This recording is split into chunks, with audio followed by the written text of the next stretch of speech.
வணக்கம் நண்பர்களே. நாம இன்னைக்கு இந்த வீடியோவில் என்ன ஒரு முக்கியமான விஷயத்தை பற்றி பேச போகிறோம் அப்படின்னு சொல்லிட்டு பார்த்தீங்கன்னா, தாவேகா தலைவர் விஜய் மற்றும் அவங்களுடைய மனைவி சங்கீதா விஜய் செங்கல்பட்டு குடும்ப நல நீதிமன்றத்தில் கொடுத்துருக்கிற அந்த விவாகரத்து வழக்கு தான் இன்னைக்கு சோஷியல் மீடியாவில் சர்ச்சைக்குரிய ஒரு விஷயமா போயிட்டு இருக்குது. இதுக்கு ஏன் ஒரு நடிகரோட விவாகரத்து இந்த அளவுக்கு நேஷனல் லெவலில் பேசப்படுது அப்படின்னு சொல்லிட்டு பார்த்தோன்னா, அதுக்கு காரணம் தாவேகா அப்படிங்கிற ஒரு கட்சியை ஆரம்பித்து 8 மாதங்களாக அவர் எடுத்துட்டு இருக்க இந்த அரசியல் நடவடிக்கைகளோட முனைப்பு தான் இதுக்கு முக்கிய காரணம். ஏன்னா கிட்டத்தட்ட 2026 எலெக்ஷன் நெருங்குற இந்த நிலையில இன்னைக்கு நாளுக்கு நாள் அசுர வளர்ச்சி அடைஞ்சிட்டு வர இந்த தாவேகா கட்சி எங்க ஒருவேளை இந்த 2024 தேர்தலில் சட்டமன்றத்தை கைப்பற்றிட்டுமோ அப்படிங்கிற ஒரு பயம் இன்னைக்கு இருக்கிற ஆளுங்கட்சிக்கு இருக்குது. அது மட்டும் இல்லாம இப்போ இருமுனை போட்டி இருந்த இடத்துல இன்னைக்கு மும்முனை போட்டி நிக்குது. ஸோ விஜய் எப்படியாவது முடக்கணும் அப்படிங்கிற அந்த பட்சத்தில் இன்னைக்கு ஆளும் தரப்பினர் நிறைய நெருக்கடிகளை ஆரம்பத்துலேருந்தே கொடுத்துட்டு வராங்க.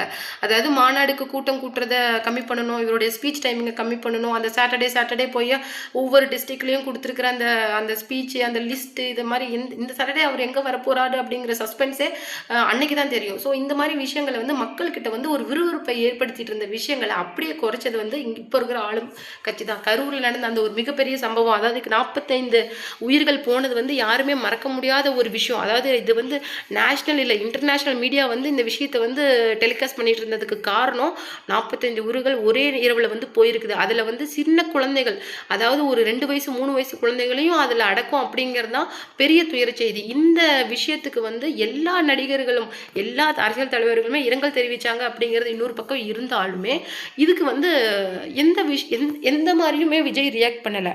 இன்னைக்கு சொல்லலாம் விவாகரத்து ஆக போகுது, இதுக்கு எந்த ஒரு ரியாக்ஷனுமே இன்னைக்கு விஜய் கொடுக்க மாட்டேங்கிறாரு, எதுவுமே பேச மாட்டேங்கிறாரு, பேட்டி கொடுக்க மாட்டேங்கிறாரு, அறிக்கை விட மாட்டேங்கிறாரு அப்படின்னு சொல்லிட்டு 1000 விஷயம் பேசலாம். ஆனால் அன்னைக்கு அந்த மனுஷனால எதுவுமே பேச முடியல. குற்ற உணர்ச்சி, அவருக்கும் இந்த விஷயத்துக்கும் துளி அளவு கூட சம்மந்தம் இல்லை. ஆனால் குற்ற உணர்ச்சி, தன்னை பார்க்க ஒரு சின்ன குழந்தை உட்பட 45 உயிர்கள் இன்னைக்கு திருப்பி அளிக்க முடியாத ஒரு நஷ்டத்தை ஏற்படுத்திட்டோமே அப்படிங்கிற ஒரு குற்ற உணர்ச்சியில் அவரால் பனையூர்லேருந்து வெளியில் வர முடியல.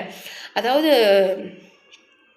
45 உயிர்கள் அப்படிங்கிற அந்த விஷயத்தை அவரால் ஏற்றுக்க முடியாமல் 2 நாளாக முடங்கி போயிட்டாரு. நிறைய அரசியல் தலைவர்களாக இருக்கட்டும், எல்லா அந்த மீடியா மொத்தமாக அவர்கிட்ட கேட்குறாங்க, விஜய் எங்கேயோ ஓடி போய் ஒளிஞ்சிட்டாரு, பண்ணின தப்புக்கு எல்லாருமே புஷியான அர்ஜுனா யாருமே இல்லை, தாவேகா அப்படிங்கிற கட்சியே தடம் தெரியாமல் போயிடுச்சு அப்படி இப்படிலாம் பேசுனாங்க. ஆனால் அதில் இருந்து இப்போ இன்னைக்கு டெல்லியில் சிபிஐ விசாரணை போயிட்டு இருக்குது. கிட்டத்தட்ட 16 மணி நேரம் ஒரு மனுஷனை வச்சு விசாரிக்கிறாங்க.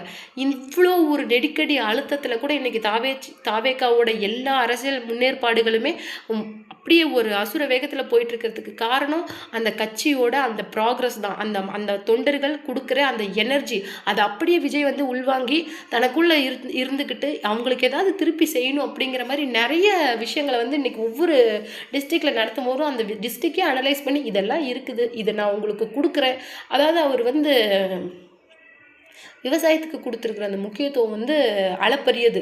விவசாய கடன் தள்ளுபடி, விவசாயிகளுக்கு கொடுத்துருக்குற அந்த ஒவ்வொரு விஷயங்கள் இவ்வளோ ஏக்கரா இருந்துச்சுன்னா நீங்கள் எவ்வளோ விவசாயம் பண்ணினீங்களா, உங்களுக்கு நாங்கள் உயர்கல்வி கொடுக்குறோம், அதாவது விவசாய பிள்ளைகளுக்கு உயர்கல்வி இலவசம்.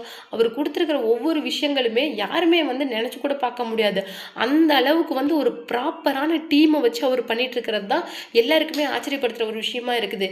இந்த நிலையில் எல்லாருமே சொல்கிற ஒரு விஷயம், அதாவது நடிகர் சூர்யாவும் இருக்கட்டும், இல்லை அஜித் மனைவி ஷாலினி, அது மட்டும் இல்லாமல் ஜோதிகா சொன்ன ஒரு அறிக்கை விட்டுருந்தாங்க. அது மட்டும் இல்லாமல் இப்போ சிம்ரன் என்ன சொல்லியிருக்காங்க அப்படின்னு சொல்லிட்டு பார்த்தீங்கன்னா, ஏன்னா சிம்ரன் ஏன் இந்த விஷயத்துக்கு ரியாக்ட் பண்ணியிருக்காங்க அப்படின்னு சொன்னால், அவங்களுடைய வாழ்க்கையில் நடந்த நிறைய வெற்றி படங்களுக்கு இன்னைக்கு விஜய் ஒரு காரணமாக இருந்திருக்காரு. அவர் கூட சேர்ந்த அந்த திரைப்பயணம் அவங்களுக்கு ரொம்ப அற்புதமாக இருந்ததுதான். அதாவது விஜய் கூட ஒர்க் பண்ணுறது ரொம்ப ஈஸியாக இருக்குமா, அந்த அளவுக்கு ஒரு பார்க்கறதுக்கு தான் சீரியஸ். ஆனால் மனுஷன் கூட ஒர்க் பண்ணால் அவ்வளோ ஃபன்னாக இருப்பாராம். அதாவது சிரிக்கவே முடியும், சிரித்து வயிறெல்லாம் வலிக்குமா. அவர் கூட படம் நடிச்சிட்டு இருக்கும்போது அவர் ஆனால் சீரியஸாக படம் அப்படி ஷூட் கேமரா ஆன் அப்படின்னோடனே அவர் சீரியஸ் மோடுக்கு வந்துடுவார். நம்மளால் அப்படி வர முடியாது அப்படின்னு சொல்லிட்டு சிம்ரன் சொல்லியிருந்தாங்க அப்போவே.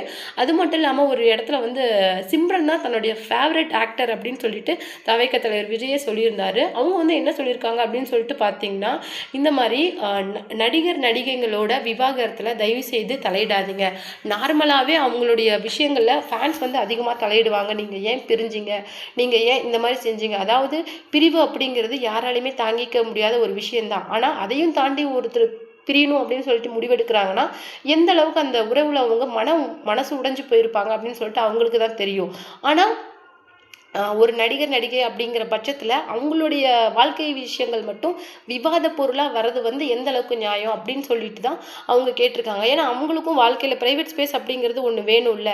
இப்படி எல்லாமே அவங்களது பொதுவெளியில் வந்துட்டா அவங்களுக்குன்னு வாழ்க்கையில் என்ன இருக்குது அப்படிங்கிறத இன்றைக்கி அவங்களுடைய ஃபேன்ஸ் வந்து தயவுசெய்து புரிஞ்சுக்கணும். ஏன்னா அவங்களுடைய வாழ்க்கையிலையும் சுக துக்கம் எல்லா துன்பம் கஷ்டம் எல்லாமே இருக்குது. அவங்க வந்து ஒரு பிளேட் ஆகி கிடையாது. உங்களுக்கு வந்து வேணுங்கும் போது அவங்க சிரிப்பாங்க, வேணாங்கும் போது முறைக்குவாங்க, அப்படிலாம் கிடையாது. அவங்களுக்கும் வாழ்க்கையில் இப்போ நீங்கள் படுற கஷ்டங்கள் எல்லாமே அவங்களுக்கு இருக்கும். அது கொஞ்சம் பெரிய லெவலில் இருக்கும், அவ்வளோதான். இப்போ வந்து ஒரு பிரிவை தாங்கக்கூடிய சக்தி வந்து எந்த மனுஷனுக்குமே அதிகபட்சம் இருக்காது. அது குடும்பம் அப்படிங்கிற வரும்போது அது எமோஷ்னலாக இருக்கும். அந்த எமோஷ்னல் ஃபீலிங்கை தயவுசெய்து கொஞ்சம் புரிஞ்சுக்கோங்க. ஸோ இந்த மாதிரி வந்து அடுத்து எங்களுடைய விவாகரத்தில் தலையிடுறது அப்படிங்கிறது பெட்ரூமில் எட்டி பார்க்கறதுக்கு சமம். தயவுசெய்து இந்த மாதிரி விஷயங்களை பண்ணாதீங்க. அதை வந்து ஃபேன்ஸே பண்ணுற பட்சத்தில் எங்களால் எதுவுமே பண்ண முடியல. தயவுசெய்து நீங்களே இதை புரிஞ்சுக்கிறது ரொம்ப நல்லாயிருக்கும். அதாவது இன்றைக்கி வந்து விஜய் வந்து பண்ணிட்டு இருக்கிற விஷயம் வந்து ஒரு ரொம்ப பெரிய விஷயம். அதை வந்து கண்டிப்பாக வந்து யாராலையுமே அவ்வளோ சீக்கிரம் இதை யோசிச்சு கூட பார்க்க முடியாத ஒரு பெரிய விஷயத்தை இன்றைக்கி தாவேக தலைவர் விஜய் வந்து பண்ணிட்டு இருக்கிறாரு அப்படிங்கிறது எல்லாருக்குமே தெரியும். அந்த நிலைமையில வந்து இன்றைக்கி விஜய் சந்திச்சுட்டு இருக்கிற ஒவ்வொரு பிரச்சனைகளும் கிட்டத்தட்ட ஒரு மலை அளவுக்கு இருக்குது. அந்த ஒவ்வொரு மலைகளையும் கடந்து தான் இன்றைக்கி அவருடைய பயணம் வெற்றி பயணம் போயிட்டு இருக்குது. இது எந்த அளவுக்கு போய் முடியும் அப்படிங்கிறது யாருக்குமே தெரியாது. ஆனால் அவர் வந்து ஏதோ ஒரு நம்பிக்கை, ஏதோ ஒரு வழிகாட்டுதலின் பேரில் அவர் வந்து தன்னுடைய பயணத்தை வந்து திரைப்பயணத்தை முடிச்சுட்டு அரசியல் பயணத்தை தொடங்கியிருக்கிறாரு. அதுக்கு முடிஞ்ச அளவுக்கு உங்களுக்கு ஆதரவு கொடுக்கணும்னா கொடுங்க. மற்றபடி அவருடைய அரசியல் வாழ்க்கையும் தனிப்பட்ட வாழ்க்கையும் இணைச்சு பேசாதீங்க. அவருடைய அரசியல் பயணம் வேறு, திரைப்பயணம் வேறு, வாழ்க்கை வேறு. அதாவது வாழ்க்கை அப்படிங்கிறது அவருக்கு மனைவி குழந்தைகள் கண்டிப்பாக இருப்பாங்க. அவங்க கூட ஏதாவது பிரச்சனை அப்படின்னா அது அவங்களுடைய குடும்ப விஷயத்தை அவங்க பேசி முடிச்சுக்குவாங்க. ஆனால் அதில் தயவு செய்து யாருமே தலையிடாதீங்க. தொண்டர்களாகட்டும், விசிறிகளாகட்டும், வேற அரசியல் தலைவர்கள் யாருமே தயவு செய்து தலையிடாதீங்க. அது ரொம்ப அநாகரிகமாக இருக்குது பார்க்குறதுக்கே அப்படின்னு வந்து இன்னைக்கு சிம்ரன் சொல்கிற விஷயம் வந்து ரொம்ப ஒரு வைரலான ஒரு விஷயமா சோஷியல் மீடியாவில் போயிட்டு இருக்குது. இன்னொரு முக்கியமான விஷயம் என்னன்னு சொல்லிட்டு பார்த்தீங்கன்னா, பாடகி சுஜித்ரா வந்து சொல்லிட்டு இருக்கிற இந்த விஷயம் தான் இப்போ சோஷியல் மீடியாவில் ரொம்ப வைரலாக போயிட்டுருக்கு. அதாவது த்ரிஷா வந்து ஆல்ரெடி உதயநிதி அவரு கூட உறவில் இருந்திருக்காங்க. இன்றைக்கி வந்து கிருத்திகா உதயநிதி இருக்கிற வேண்டிய இடத்துல த்ரிஷா தான் இருக்கணும் அப்படின்னு சொல்லிட்டு நிறைய விஷயங்களை ஓப்பனாக பேசிட்டு வந்திருக்காங்க. இன்னைக்கு வேணால் விஜயும் அவங்களுடைய மனைவி விவாகரத்து அப்படிங்கிறது இன்னைக்கு பப்ளிக்கில் தெரியல. ஆனால் இதை வந்து நான் கொஞ்சம் வருஷங்களுக்கு முன்னாடியே சொன்னேன். ஆனால் நான் அப்போ சொன்னப்போ என்ன எல்லாரும் பைத்தியம் அப்படின்னு சொன்னாங்க. இப்போ என்ன நடக்குது பார்த்தீங்கல்ல அப்படின்னு சொல்லிட்டு பாடகி சுஜித்ரா வந்து நிறைய விஷயங்களை ஓப்பனாக சொல்லிட்டு வந்திருக்காங்க. அதாவது த்ரிஷாக்கும் ரம்யா கிருஷ்ணனுக்கும் தப்பான உறவு இருக்குது, அந்த மாதிரி ஒரு விஷயங்களை சொல்லிட்டு வந்திருக்காங்க. டெய்லி வந்து போய் வந்து என்னை கல்யாணம் பண்ணிக்கும் த்ரிஷா காலில் வந்து விஜய் விழுறாரு. விஜய் வந்து த்ரிஷா வீட்டு நாய்க்குட்டி, அந்த மாதிரி நிறைய விஷயங்களை பாடகி சுஜித்ரா வந்து ஓப்பனாக பேசிட்டு வராங்க. இதுதான் இன்னைக்கு சோஷியல் மீடியாவில் ரொம்ப வைரலாக போயிட்டு இருக்கு.